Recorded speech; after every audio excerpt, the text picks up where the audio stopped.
Hi, I'm Margaret Fowler, the Executive Director at Totally Linking Care in Maryland, and today we have the privilege of having Paul Galdys from RI International. Paul, tell us a little bit about what you do at RI. I'm Paul Galdys, Deputy CEO at RI International. My role as Deputy CEO is really overseeing mental health and substance use treatment programs in 9 U.S. states, as well as in Australia we support a program. What is the Dyer Care Center? Dyer Care Center really is a place designed to deliver care to people in need, and we're going to implement the living room model. The living room model was founded by RI International over 20 years ago. It's an environment in which there are no barriers between the staff members as well as the individuals we serve. It's about engaging environments. We have couches, we have chairs, we have tables where we'll talk, and we're employing 24/7 nursing staff, 24/7 clinicians, individuals with living experience that come in. Our peers do amazing work in engaging those that come in need, as well as having access to nurse practitioners and psychiatrists. What's the difference between crisis and emergency services? Fantastic question. If you think of the SAMHSA National Guidelines for Behavioral Health Crisis Care, you would think of them as one and the same, and that the crisis service is an emergency response for someone in a mental health or substance use crisis. The analogy we often use is to think of an emergency department. And if you think of a crisis receiving center in the same way, every single person that comes in is welcomed, engaged, and delivered care.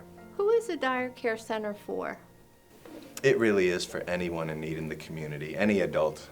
And for any of these adults that really are experiencing a mental health substance use crisis, significant challenges at this point, they can come. It could be you, it could be me, it could be a neighbor, our friends or family. It could be someone that has insurance or someone that doesn't. Why are crisis stabilization centers so crucial to our community? You know, when I think of the answer to that, I think of what communities look like when they don't have a crisis receiving center. And when you don't have somewhere like the Dyer Care Center, it means that individuals in mental health substance use crisis, it could be you, it could be your friends, your family, it could be myself, we turn to hospital emergency departments. And hospital emergency departments are ill-equipped to really respond to these sort of emergencies. So instead, that individual waits hours, days, or never gets access to care. And unfortunately, for some others in our community, when they're in a mental health or substance use crisis, law enforcement is the one that responds. And law enforcement, even when doing their very best work, often don't have an alternative but to book someone for some misdemeanor offense. That individual gets involved in the justice system instead of care. In your experience in establishing the crisis stabilization centers in the community, what impact does it really have? Oh, the impact is immense. The changes you see, I will even talk about the impact to law enforcement.